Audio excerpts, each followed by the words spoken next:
Boa noite, tudo bem com você? Mais uma vez estamos aqui no nosso programa Cidadania, que vai ao ar na Fonte TV, todas as terças-feiras, às 21 horas. E você, telespectador, meu amigo, que sempre nos acompanha. Hoje temos uma pessoa muito especial para comemorar esse Brasil em crescimento, que só é possível dar certo através da educação. É ela, professora Ailma Maria de Oliveira, presidente da Central dos Trabalhadores e Trabalhadoras do Brasil, Seção Goiás. Boa noite, professora. Boa noite, tudo bem, Douglas?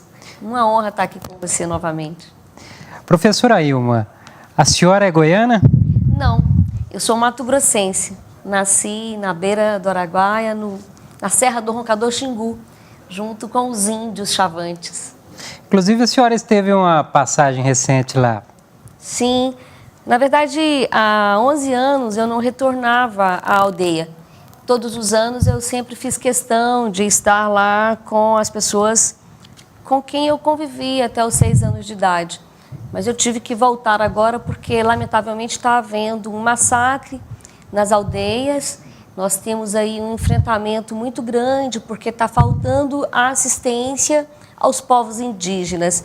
E, lamentavelmente, também estão desapropriando, utilizando as terras e cada vez mais essa população está ficando à marginalidade. Eu quero que você, telespectador, fique bem à vontade. Aqui ao longo da nossa entrevista você vai ver que a professora Ailma é uma militante de diversos movimentos sociais. Então a gente começou a falar aí sobre a luta indígena e eu tenho um grande admirador, eu admiro um grande jornalista também, Assis Chateaubriand, que empreendeu uma luta em defesa dos índios. Como está a questão demarcatória das terras indígenas atualmente? Olha, nós temos uma grande luta. Eu tive a oportunidade de participar das conferências municipais, estadual e nacional de meio ambiente e que tratava também o tema da diversidade.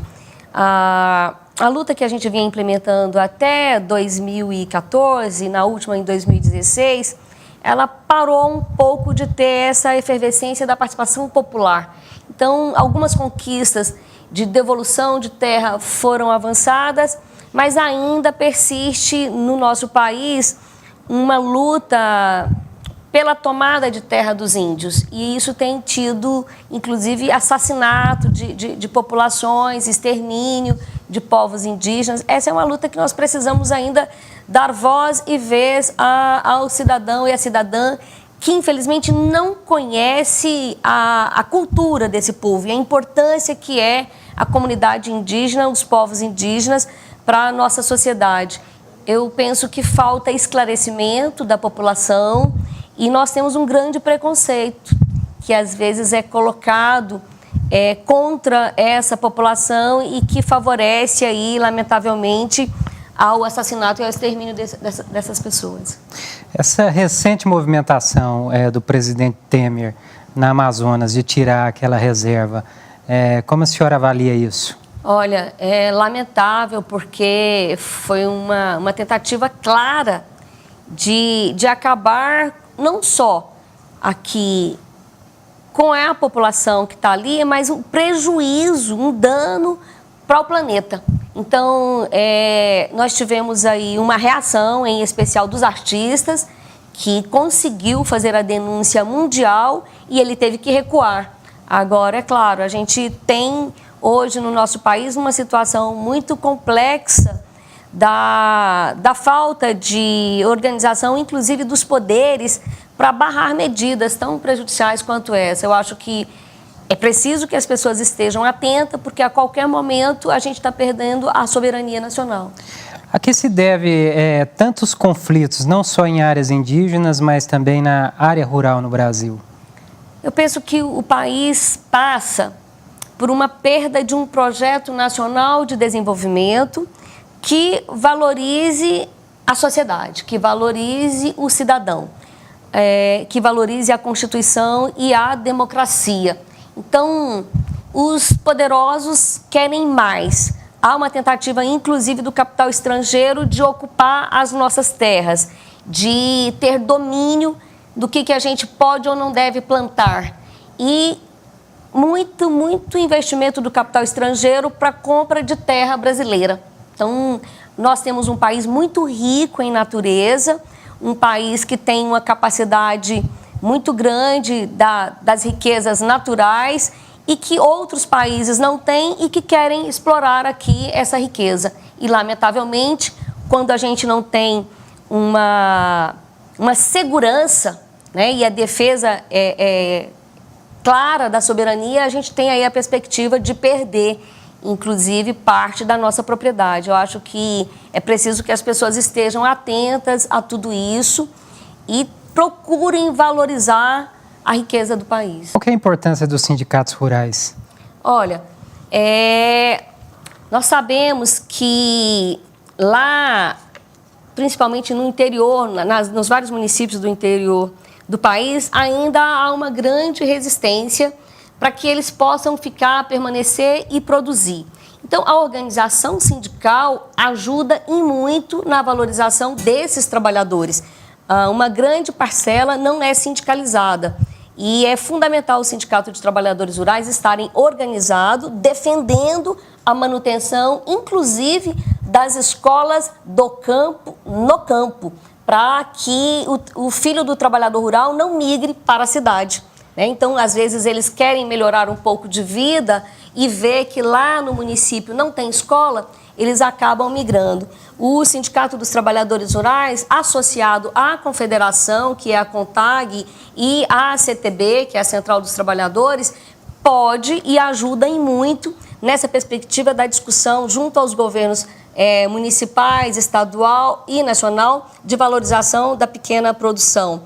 Nós tivemos um grande movimento, o maior movimento de rua em Brasília foi a Marcha das Margaridas, puxada pela CONTAG e que botou quase 100 mil mulheres num ato em Brasília, em que a presidenta Dilma recebeu todas essas mulheres e garantiu aí programas como moradia para as mulheres trabalhadoras rurais, programas de fomento. Então, nós tivemos aqui um momento rico e que precisa se reacender. Já estão preparando a próxima marcha. Qual a sua visão das cooperativas de produção como a Comigo? Olha, a cooperativa é muito interessante porque é uma forma também de organização e de luta. Nós sabemos que vivemos num país capitalista, onde há a necessidade, inclusive, dessa discussão do financiamento. O pequeno produtor sozinho, ele arca com muita despesa, inclusive com muitos impostos. Na cooperativa, eles conseguem se solidarizar não só na perspectiva da produção, mas também na formação. Então, a formação da mão de obra qualificada, a formação, inclusive, de administradores de negócio, é muito bem organizada pelas cooperativas e isso traz credibilidade e facilidade para o mercado. Qual é a função do sindicato? Lenin já dizia que o sindicato é a escola de formação da classe trabalhadora. É necessário que o sindicato assuma essa tarefa, porque não basta só querer que o trabalhador se associe, se organize para lutar pela questão salarial. É fundamental que a classe trabalhadora conheça o exercício da cidadania, que ele consiga, inclusive, ver a importância do coletivo, da luta coletiva e lutar pelos espaços de poder, né? E lutar por todos os espaços de poder, não só para a direção de sindicato, mas também para o parlamento, para o executivo, para o legislativo. Então, é uma forma de poder e de organização, o sindicato. Então, é preciso que as pessoas estejam participando dessa luta. Na visão das pessoas, o mecanismo dos sindicatos está ligado a economias atrasadas. A senhora concorda? No primeiro mundo existe sindicato também? Na verdade, essa é uma organização que, lamentavelmente, tem sido colocada em xeque. Eu digo isso porque tá o debate aí, passou na reforma trabalhista agora, o fim do imposto sindical no Brasil. Então, nós tínhamos aqui a garantia de um dia de trabalho no ano, o governo recolher do trabalhador esse um dia de trabalho para que ele pudesse financiar o sindicato. E com a reforma trabalhista, isso veio a ser destruído, né? Desfez, inclusive, da CLT e parte da Constituição. Infelizmente, a falta desse financiamento é muito prejudicial para a classe trabalhadora. A gente dizia que o imposto sindical é um dos únicos impostos que o dinheiro volta para o trabalhador, porque ele volta para o sindicato administrá-lo. Os outros impostos a gente não vê, a gente paga altas taxas de impostos aí que dizem que vai para a saúde, que diz que vai para a educação, o próprio ICMS, e que o imposto de renda e que o trabalhador nunca mais vê esse dinheiro, principalmente se ele for mal gerenciado pelos governos.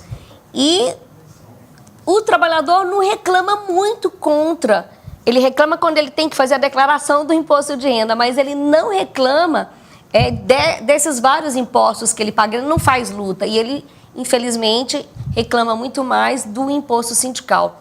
Eu penso que é preciso mais consciência, é necessário, inclusive, que os próprios sindicatos tenham melhor forma de gerir o recurso e prestar conta para o trabalhador, para ele ganhar não só a mente, mas os corações. É preciso que a gente traga o trabalhador para dentro do sindicato. O que a gente vê, professora Ailma Maria, é uma grande massa, uma quantidade grande de pessoas até dizendo que preferem não se aposentar desde que os sindicatos não recebam mais imposto sindical. Então, como é que se formou essa ideia? Os sindicatos prestaram um serviço ruim toda a vida? Ou existe uma manipulação? Alguma origem tem que ter desse posicionamento aí que a gente tem visto em massa. Olha, o conjunto de dirigentes sindicais, ele é uma representação da sociedade. Então, nós temos bons sindicatos, bons dirigentes sindicais e temos outros que se acomodam. Nós temos, eu vi uma informação do Centro de Estudos Sindicais de um presidente de sindicato que ficou 70 anos na presidência do sindicato. Isso é um absurdo, né? Eu sou contra mais de 3 mandatos. Eu acho que 3 mandatos é um tanto de tempo suficiente para que possa se renovar. Nós precisamos de juventude, nós precisamos de mulheres, nós precisamos de mais pessoas participando da organização sindical, desde a base até a direção. Porque se o trabalhador sentir que tem democracia, que tem respeito, é provável que ele vá participar. E se o sindicato, de fato, for atuante, ele consegue filiar e o trabalhador pode ser convencido da importância desse sindicato. Por que na política brasileira, depois da consolidação das leis trabalhistas, não houve mais nenhuma grande reforma que atingisse esse objetivo? Olha bem, na verdade nós temos um país dividido. Um antes da ditadura e um outro pós-ditadura. Até na ditadura, nós tivemos uma unidade grande contra a ditadura e pelo retorno da democracia. Então, havia movimentos de massa na luta pela democracia, em que os sindicalistas estavam muito atuantes e havia uma ampla unidade do povo contra a ditadura. Após a reabertura para o processo democrático no país, que é muito recente, menos de 30 anos, nós temos aqui, lamentavelmente, uma ausência do porquê lutar, entendeu? Houve uma acomodação das pessoas com o projeto eleitoral. Algumas pessoas acham que basta simplesmente eleger, né? Vai lá, elege o governador, elege o presidente, elege o deputado, elege o prefeito, mas não há a participação democrática das pessoas para exigir que os projetos dessas pessoas sejam cumpridos. Então, também não houve grandes protestos. Nós começamos em 2013 uma volta às ruas, e até a capa que eu trouxe aqui da revista da CTB fala um pouco disso. Há uma manipulação muito grande da mídia, que chamou, inclusive, as manifestações do 13 de junho. E nessa chamada da mídia, o povo pareceu acordar contra os 20 centavos do aumento da passagem. E a gente pensou, agora... Tinha gente que dizia, o gigante que estava adormecido acordou, vamos fazer as mudanças, né? As pessoas estão na rua, mas, na verdade, assim que a mídia parou de chamar as pessoas para as ruas, as pessoas pararam de ir para as ruas. Então, está faltando o quê? Comunicação. Está faltando mais meios de comunicação que chamem as pessoas para os protestos, que chamem a visibilidade de ser contra essas medidas, inclusive o que você começou a tocar na questão da reforma da Previdência. A reforma da Previdência é altamente prejudicial à classe trabalhadora e ao país. Os prefeitos estão indignados com essa reforma da Previdência porque são 3.900 municípios brasileiros que vão deixar de ter economia gerando ali. 3.900 municípios no país dependem do dinheiro da Previdência, que é aquele dinheiro que o aposentado, que aquele trabalhador que está encostado pelo INSS recebe. Então, o fundo da Previdência é maior do que o fundo de participação dos municípios, né, do FPI, do FPM. Então, nós temos aqui, se faz essa reforma e se retira o direito do deficiente físico receber essa aposentadoria, da mulher que tem a pensão, que as pensões rurais, que são uma grande maioria, nós vamos ter 3.900 municípios brasileiros jogados ao fracasso. Então, os prefeitos precisam acordar e participar contra a reforma da Previdência. Então, eu penso que se a gente conseguir esclarecer melhor o que é essa reforma, as pessoas vão para as ruas. As pessoas vão protestar. Não é só pela aposentadoria dela ou dele. É a defesa da nação. É a defesa da Seguridade Social, é a defesa do SUS, é a defesa da saúde e a defesa do nosso país. Professora Ailma, longe de querer agredir o movimento sindical, até porque eu acho que é do conhecimento também da senhora, que somos colegas do sindicalismo. Recentemente, há poucos dias, eu fui nomeado pela senadora Lúcia Vânia, presidente do PSB de Goiás, como secretário sindical do partido para construir também uma base sindical. E por que construir uma base sindical? Eu queria que a senhora respondesse a seguinte pergunta. Se o movimento sindical teve por todos esses anos uma contribuição financeira, condições de fazer uma militância, uma quantidade enorme de trabalhadores, por que no Congresso se tem tão poucos parlamentares no Congresso Nacional ligados ao movimento sindical? Eu acho que se a gente contar, devemos ter 40 aí que se dizem ligados ao movimento sindical, mas que não chegam a 20 na prática. Há uma ausência de participação política partidária. Algumas pessoas condenam alguns sindicatos de ser ligado a partido político, à esquerda, principalmente ao PT. Sindicalismo é PT, é esquerda. Mas a população precisa saber da necessidade dela ter um partido político. Eu sou contra uma entidade ser atrelada a um partido político, mas há uma necessidade das pessoas participarem da vida política. E os sindicatos podem ser suprapartidários e a classe trabalhadora tem que ter representantes. E para serem eleitos, tem que estar em um partido. Há que se escolher um partido político. E eu sou totalmente a favor dos dirigentes sindicais chamar a classe trabalhadora para defender um projeto político para o país. Né? Nós queremos um estado de Goiás melhor, então nós temos que dar palpite na vida política. E é pelos partidos políticos que se chega aos espaços de poder. Então, talvez falta clareza, falta até honestidade em alguns dirigentes sindicais que dizem que não mistura com a vida partidária. Porque mistura sim. Todos nós, inclusive dentro da igreja, na hora do voto, a gente faz a opção por alguém que está em algum partido político. Então, se a gente comunicar melhor com o povo vai entender e vai defender. Então, é necessário ter melhores representantes. A Câmara Municipal de Goiânia, infelizmente, nós temos pouquíssimas pessoas ligadas à luta da classe trabalhadora. Poderia ter professores, né?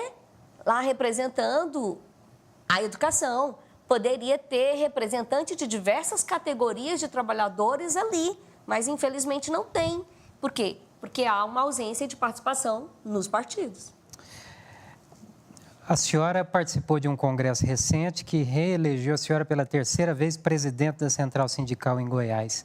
E foi muito bem recebida, se eu não me engano, agora, não fez 2 semanas no Palácio das Esmeraldas, e um trabalho em parceria com a DIAL e também com outras forças, inclusive com o governo do Estado. Que luta foi essa e que reconhecimento foi esse? Veja bem, nós temos os sindicatos e nós temos as centrais sindicais, que já são mais de 11 hoje no país. Eu sou da CTB, que é a Central dos Trabalhadores e Trabalhadoras do Brasil.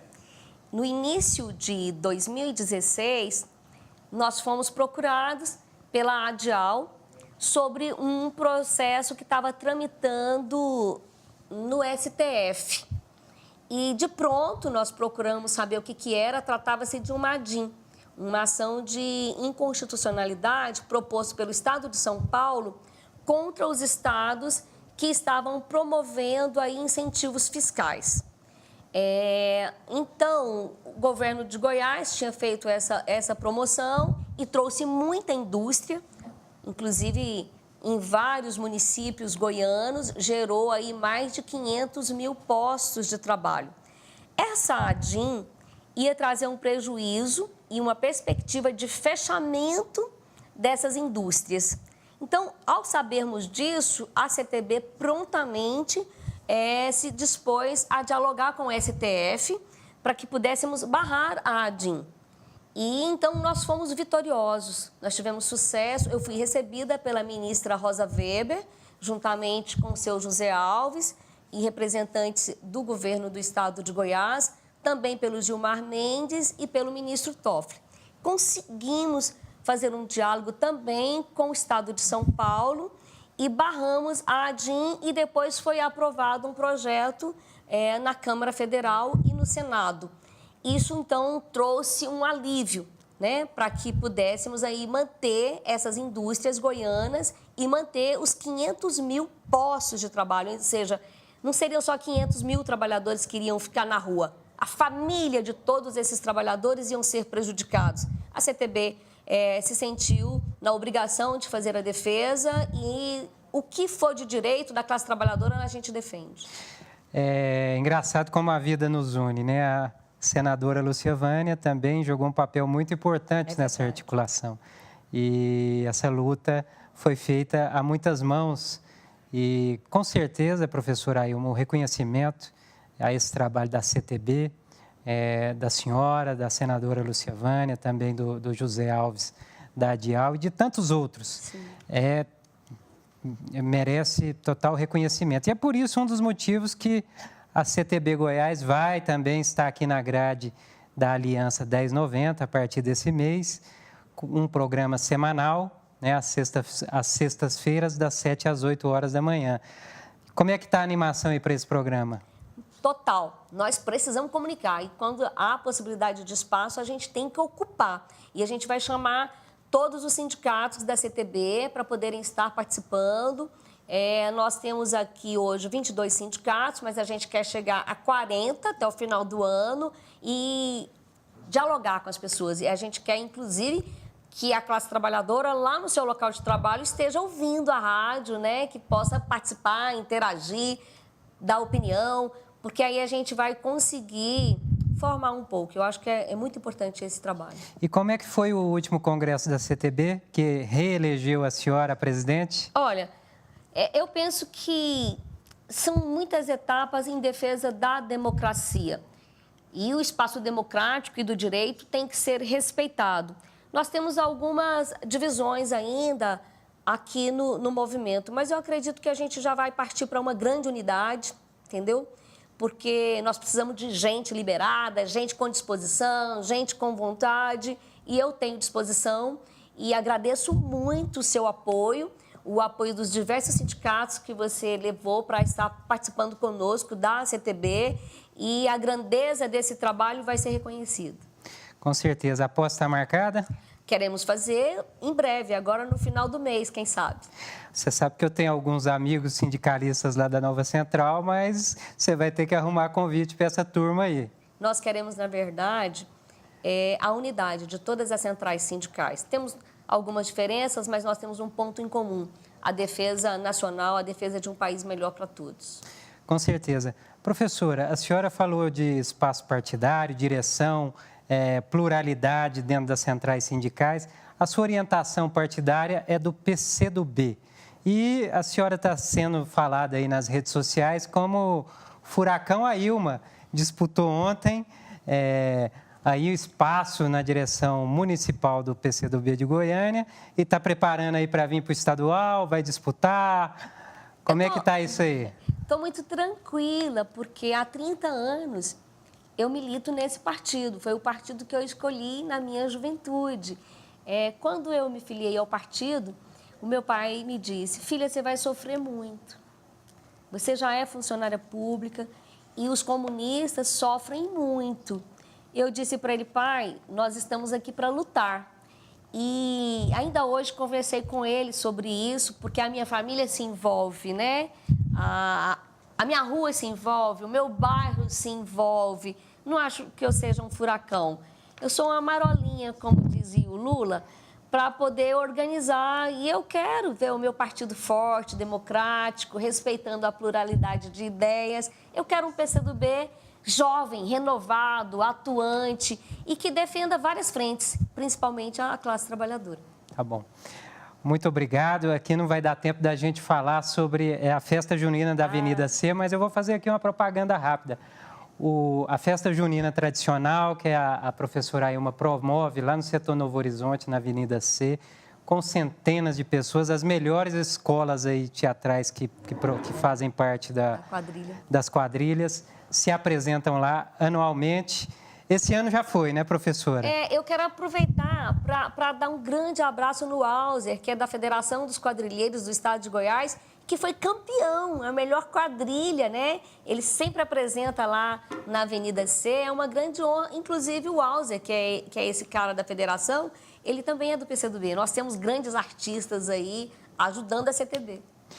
Muito bem, então queremos agradecer aqui a sua presença, professora Ailma Maria, desejar sucesso na sua gestão, que vai até 2020 na CTB. Quem sabe a gente consegue antecipar um mandato para ser menos e a gente renovar alguém aí, mas eu vou estar dentro ajudando. E parabéns pela luta aí em defesa dos trabalhadores e desejo sucesso aí na conquista de mais espaços dentro do seu partido. Obrigada. E queremos mais pessoas no PCdoB. Um grande abraço a todos vocês e sempre nos acompanhe aqui na Fonte TV. Um grande abraço.